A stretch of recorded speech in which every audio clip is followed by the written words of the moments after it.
Jadi menarik banget ya, nanti gimana Chelsea bakal bermain melawan PSG di final Piala Dunia antar klub 2025.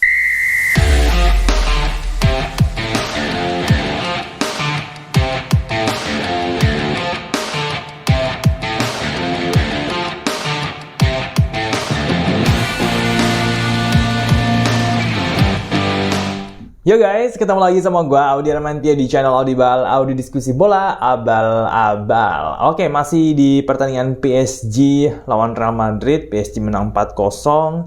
Dan kalau di video sebelumnya gue udah ngebahas dari sudut pandangnya Real Madrid ya. Sekarang kita akan bahas ke sudut pandangnya Paris Saint-Germain ya, dari sudut pandangnya PSG. Bagaimana mereka membangun serangan dan bagaimana mereka melakukan sepak bola yang atraktif, menghibur, dan juga efektif.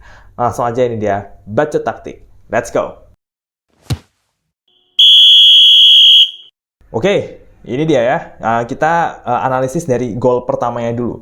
Oke, dari gol pertamanya aja, ini sudah terlihat ya bahwa PSG ini bermain benar-benar dahsyat banget di pertandingan ini. Mereka bisa membongkar pertahanan Real Madrid yang ada 3 pemain di depan, 3 pemain di tengah, dan ya 4 pemain di belakang ya, 4-3-3 ya. Praktis Real Madrid bertahan dengan formasi 4-3-3. Nah, PSG ini muterin bola, sirkulasi bolanya sangat cepat ya. Dari siapa nih? João Neves ke Dembele begitu terima bola ini, kalau dia mau egois, dia tahan bolanya, dia dribble ke dalam sendiri, dibawa sendiri ke dalam. Tapi yang dilakukan tidak seperti itu. Yang dilakukan adalah saat mendapatkan bola dari João Neves, langsung di one-two ke Doué ya, dan Doué yang nusuk ke kotak penalti Real Madrid. Di sini mereka melakukannya dengan begitu cepat, mengalirkan bola dengan sangat cepat, sehingga Real Madrid ini pemain bertahannya ini lambat menutup defense, lambat menutup ruang di kotak penalti mereka. Oke? Kita lihat nih, saat Doué dia lari sampai ke ujung kotak penalti sisi kanannya Real Madrid, dia kasih bola, ya kan? Oke, gol pertama ini memang ada andil dari kesalahannya pemain Real Madrid, yaitu Raul Asensio, di mana lihat, instead dia langsung mau clearance bola ini dengan kaki kirinya, tapi yang dia lakukan adalah dia ngangkat kaki kanannya. Artinya dia mau nerima bola ini, sedangkan Dembele itu pemain dengan kecepatan tinggi, dia bisa ngepressing saat ada kesalahan pemain, dia udah ngincar itu bola itu kan, dan dia tahu bahwa oke, kalau itu bola di clearance gue nggak punya peluang. Tapi kesalahan terjadi di sini. Inilah pentingnya tidak melakukan kesalahan sekecil apapun di lini pertahanan saat melawan tim seperti PSG yang memainkan sirkulasi bola cepat dan organisasi yang sangat baik. Kenapa? Begitu kesalahan terjadi, Dembele langsung nguber itu bola, ya. Ini nomor 14 Tchouaméni itu gagal menghentikan pergerakan Dembele karena dia nggak nyangka kalau Raul Asensio bakal melakukan kesalahan. Dia membiarkan Dembele masuk kotak penalti, padahal tadinya kan Dembele ada di belakangnya Tchouaméni kan. Dia ngepressing Raul Asensio, dia dapat bolanya dan dikasih ke, dia mau shooting sebenarnya, tapi masih bisa diantisipasi sama Thibaut Courtois. Tapi Courtois yang udah jatuh ya, yang udah jatuh di sini ya kan, dan bola tuh malah mengarahnya tuh malah ke sini nih ya, ke area ini ya kan. Otomatis 2 pemain Real Madrid ini gak punya waktu banyak untuk menutup ruang Fabian Ruiz yang udah nunggu. Alhasil Fabian Ruiz dapat bolanya, dia langsung cetak gol ke gawang yang udah kosong ya. Semuanya udah pada mati langkah di sini, udah nggak bisa ngapa-ngapain. Oke, jadi di gol pertama ini memang terjadi kesalahan dari Raul Asensio yang bisa dimanfaatkan sama Dembele, dan kurang sigapnya pemain Real Madrid dan menutup pergerakan pemain lawan seperti Tchouaméni yang membiarkan Dembele lari ke dalam kotak penalti padahal dia tadi ada di belakang. Kemudian 2 pemain Real Madrid yang gagal menjaga Fabian Ruiz ya, malah dikasih ruang besar. Alhasil bola muntah dari tepisan Courtois ya, yang sayang sekali mengarah ke kiri, itu diuber sama Fabian Ruiz dan akhirnya jadi cetak gol. Nah, untuk gol kedua itu tuh kan karena kesalahan Rudiger ya, jadi gue nggak perlu banyak analisis nih dari gol kedua itu, kita langsung aja ke gol ketiga. Oke, gol ketiganya PSG. Ini juga berawal dari build up yang sangat cepat dari PSG. Lihat, ini di sini begitu banyak space ya. Real Madrid di pertandingan ini itu banyak banget bolongnya dari sisi kiri. Dalam hal ini, Fran Garcia bermain lumayan buruk di pertandingan lawan PSG. Karena sering banget pemain PSG memanfaatkan sisi kanan atau celah di pertahanan sektor kirinya Real Madrid ya untuk mencetak gol, dan berkali-kali Fran Garcia itu gagal mengawal, menutup ruang, mengawal pemain lawan ya kan, dan ngejar pemain lawan juga itu kan. Di gol pertama sebenarnya dia tuh kalah speed sama Desiree Doué. Nah, di gol ini kesalahan koordinasi sebenarnya, organisasi, bahwa lini pertahanan Real Madrid begitu kosong di sisi kanan ini. Alhasil dengan pemain-pemain cepatnya PSG, mereka bisa manfaatin itu ruang dan bolanya itu di one two, ya kan? Bolanya tuh jadi dari Doué ya kan ke sisi kanan ini ya, Hakimi kalau nggak salah, dia ngoper lagi, dia bentuk kombinasi, bentuk koordinasi dengan rekan satu timnya, sehingga pertahanan Real Madrid juga bingung harus menjaga siapa, dan Hakimi lolos dari jebakan offside dan bisa memanfaatkan ruang kosong yang ada di sini. Sementara dua pemain Real Madrid ini udah ada di belakang defense-nya Real Madrid yang nggak mungkin nutup. Sebenarnya kalau bisa ya, ini satu pemain Real Madrid nih, Raul Asensio, ya itu harusnya bisa nih ke arah sini. Bentar ya. Maksudnya Raul Asensio ini bisa nih nutup ruang ini. Tapi dia sendiri nggak bisa ngadapin dua pemain PSG yang udah lari ya, udah nguber itu bola. Nah, alhasil yang terjadi adalah Hakimi bawa bola ya, dengan tanpa penjagaan, pemain Real Madrid 4 ini nggak ada yang bisa ngejar bola yang mengalir begitu cepat ke arah Hakimi yang berlari bebas tanpa penjagaan. Instead ngejar Hakimi ya, kenapa nggak nutup dua pemain ini aja? Karena dua pemain ini benar-benar juga bergerak bebas tanpa penjagaan. Ini benar-benar bolong sebolong-bolongnya pertahanan Real Madrid. Organisasi pemain, komunikasi, koordinasi, gak ada sama sekali.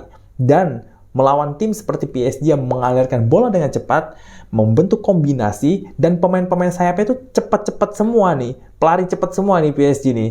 Kalau udah kayak gini, lu nggak bisa ya, lu nggak bisa kalau lambat dan nggak nutup ruang pemain lawan ya, harus aware siapa yang ada di kanan kirinya itu. Inilah akibatnya dua pemain PSG ini tetap tidak terkawal. Instead ngapain ngejar Hakimi kalau harusnya bisa nutup ruang ini, tapi memang susah juga ya kalau udah kayak gini, nggak bisa dikejar tuh kedua pemain PSG itu. Oke? Nah, akhirnya yang terjadi adalah Hakimi kirim ke bola ke kanan. Di sini ada Fabian Ruiz ya. Fabian Ruiz begitu dapat bola, dia nggak langsung syuting karena tahu dia dipres sama belakangnya nih Valverde. Ini Valverde loh ya. Dia tahan bolanya dulu sampai dapat posisi yang bagus untuk cetak gol, ya kan? Lihat di sini Valverde, Courtois itu udah mati langkah, dan Fabian Ruiz itu mengincar sisi kiri gawang ya, atau ya sisi kanannya. Ini karena ada ruang kosong di sini bisa dimanfaatin, dan tiang jauh ini nggak bisa dijangkau sama Courtois. Makanya dia mati langkah di gol ini. Ini benar-benar finishing yang sangat-sangat klinis.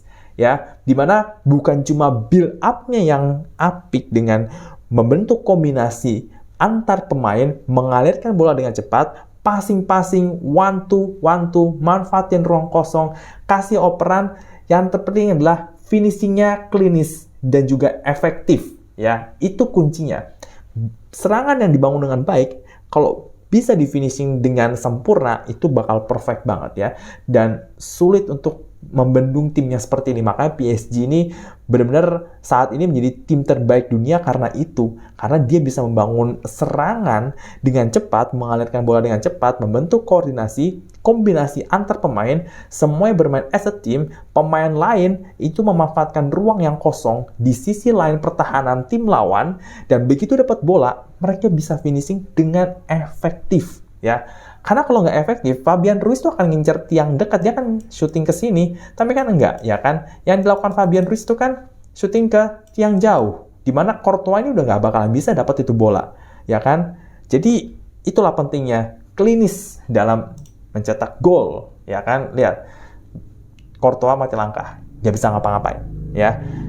Ini pentingnya punya pemain yang bisa dengan tenang menyelesaikan peluang setelah membangun serangan build up dari belakang dengan kombinasi antar pemain dan mengarahkan bola dengan cepat. Kita lihat langsung ke gol keempat.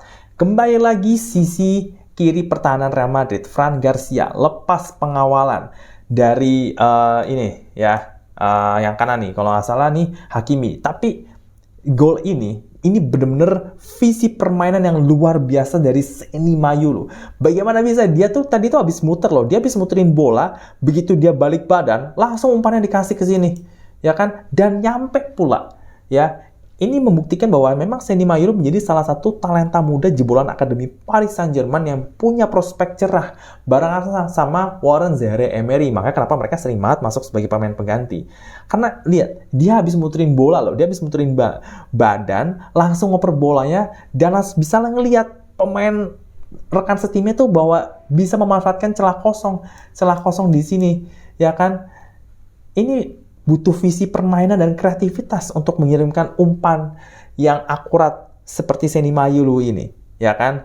Nah, dengan kreativitas Seny Mayulu dan ruang kosong yang ada di sisi kiri pertahanan Real Madrid dimanfaatkan betul, ya kan? Dimanfaatkan betul. Lihat di sini, ya kan? Nggak ada yang jaga, kembali lagi. Courtois tadinya mau nguber bola, nggak bisa, kalah cepat dia sama pemain lawan, dan keputusannya untuk balik ke kotak penalti itu adalah hal yang tepat, ya. Karena daripada dia ngejar bola nggak bakalan dapet, yang mendingan dia balik kotak penalti. Dan ini Hakimi yang ada di sini, ya, memanfaatkan ruang kosong sekali, ya kan. Barcola dari sisi kiri itu udah lari pasti ngejar bola, ya, untuk diumpan. Kemudian dari sinilah peluang PSG ini untuk cetak gol di gol keempat ini terbuka. Lihat, meskipun jauh-jauhan ya, meskipun ini cukup jauh ya antara Hakimi sama Barcola, tapi dia tetap bisa ngirim bola ke Barcola. Nah, meskipun pemain Real Madrid juga udah pada ngumpul balik nih di kotak penalti, berusaha untuk tutup ruang tembaknya Barcola, ya kan? Lihat, satu pemain nutup ruang tembak, satu pemain ngepres Barcola. Kembali lagi, build up serangan yang baik harus bisa diselesaikan dengan klinis oleh penyerang di lini depan. Dan Barcola melakukan hal itu. Instead, dia dapat bola langsung tembak, ya. Dia nggak langsung tembak kan? Dia nggak langsung tembak, tapi dia tahan bolanya, dia puter, dia tipu nih pemain lawan. Kemudian dia langsung kasih bolanya ke Gonzalo Ramos. Nah, Gonzalo Ramos juga pas dapat bola, ya, dia nggak langsung nggak langsung shooting apa kayak gimana, ditahan dulu, dan ini merupakan finishing yang sangat luar biasa dari Gonzalo Ramos. Ada 4 pemain Real Madrid di sini, ya. Dia harusnya udah tutup ruang tembaknya, harus udah tutup ya sama 2 pemain ini, nggak bisa nembak. Tapi yang dia lakukan ini luar biasa loh, ya. Ini gol yang cakep ya. Dia puter badan ya, langsung tembak, ya. Ini Fran Garcia kaget, ya. Fran Garcia kaget, Raul Asensi juga nggak bisa dapat bolanya, Thibaut Courtois mati langkah. Ini benar-benar gol yang fantastis dari Gonzalo Ramos, oke? Ini membuktikan bahwa PSG ini mampu bermain konsisten dengan sistem permainan Luis Enrique yang mengandalkan kombinasi antar pemain, terus umpan-umpan pendek, cepat, ya, dan memanfaatkan kecepatan pemain sayapnya. Dan yang terutama adalah para pemain PSG, mau itu gelandang, mau itu pemain depan, bisa memanfaatkan peluang dan menyelesaikannya dengan sempurna, klinis, tenang, efektif. Ya, itu kunci banget itu dari permainan PSG. Dan yang terpenting adalah mereka bisa memanfaatkan ruang kosong di lini pertahanan lawan. Ya, kita lihat di beberapa kali momen, ya, PSG ini dapat serangan balik yang dimana kembali lagi sisi kiri pertahanan Real Madrid bolong, ya. Ini dimanfaatkan betul. Memang Fran Garcia ini bermain nggak bagus di pertandingan ini. Sisi kirinya tuh bolong banget, dan koordinasi antar pemainnya di lini pertahanan Real Madrid ini juga nggak terorganisir dengan baik lah. Buruk lah organisasi pertahanan Real Madrid ini. Sehingga berapa kali PSG dapat peluang dari sisi kanan, termasuk golnya Desiree Doué yang di offside ya. Itu juga tuh. Ya, lihat di sini. Ya kan, Gonzalo Ramos tadi yang dapat bola, tapi ya karena kembali lagi build up serangan yang bagus harus diselesaikan dengan penyelesaian yang klinis dan efektif. Tapi dalam hal ini, Gonzalo Ramos tidak melakukan itu. Bolanya keblok abis itu. Ya, bolanya keblok dan ya PSG gagal cetak gol di momen ini gitu loh. Padahal dia bisa mendapatkan peluang emas tadi itu tuh luar biasa banget ya. Hanya saja penyelesaiannya kurang efektif. Nah, itu tuh ya, bangun serangan yang bagus, alirkan bola dengan cepat, bentuk kombinasi antar pemain, tapi finishingnya harus klinis. Begitu tuh, ya. Nah, inilah ada lagi nih, ya. Ada lagi, kembali lagi, sisi kiri pertahanan Real Madrid, ya. Fran Garcia, lepas lagi nih penjagaannya dari pemain PSG, ya. Di sini lihat, kosong. Dia berdiri di belakang defense, dan nggak kena offside pula. Ya, ini salah satu contoh bahwa sebagai, kalau ngelawan tim kayak PSG, itu nggak bisa hanya dengan hanya dengan parkir bis semata gitu kan. Fokus bermain konsisten, pertahanan rapat, dan jangan biarkan ada ruang terbuka di sisi pertahanan tim yang lawan PSG ya. Kalau nggak ya bisa dimanfaatin seperti ini gitu. Jadi untuk permainan PSG ini memang saat ini ya harus diakui adalah yang terbaik di dunia. Dan lawan Real Madrid membuktikan bahwa mereka bisa memanfaatkan ruang-ruang kosong di sisi sayapnya Real Madrid ya, mengirimkan umpan cepat, membentuk kombinasi, dan menyelesaikan peluang dengan klinis. Kita coba lihat statistiknya ya. Kita coba lihat statistik pertandingannya, lihat kembali lagi. PSG mencatat peluang emas ada 5 big chances dari 7 shot on target dan 17 tembakan. Passing akurasinya 93%. 93%, di atas 10%, 90%. Ya, ini membuktikan kembali bahwa PSG ini mempertahankan gaya permainannya dengan konsisten, para pemainnya bisa menjaga kebugarannya dan performanya dengan baik, sehingga apa yang kita lihat di Champions League 2024-2025, ini kelihatan banget di Piala Dunia antar klub 2025. Ya, jadi menarik banget ya, nanti gimana Chelsea bakal bermain melawan PSG di final Piala Dunia antar klub 2025 ya, dengan gaya permainan PSG yang cepat, kombinasi antar pemain juga bagus, mengalirkan bola dengan cepat juga, memanfaatkan ruang, memanfaatkan kecepatan para pemain sayap, plus finishing yang klinis dan efektif dari seluruh pemain yang ada di lapangan ya, mau itu pemain tengah, mau itu pemain depan. Ini akan sangat menarik ya, bagaimana Chelsea membendung gaya permainan PSG seperti ini. Oke? Itu aja dari gue untuk analisis pertandingan PSG lawan Real Madrid ya. Kalau misalkan lu suka video ini, klik like-nya dan share ke teman-teman lu, grup WhatsApp, grup Telegram, Discord, semuanya share ya. Dan tulis di kolom komentar bagaimana PSG di 2025-2026. Bagaimana cara mengalahkan tim seperti Paris Saint-Germain ini.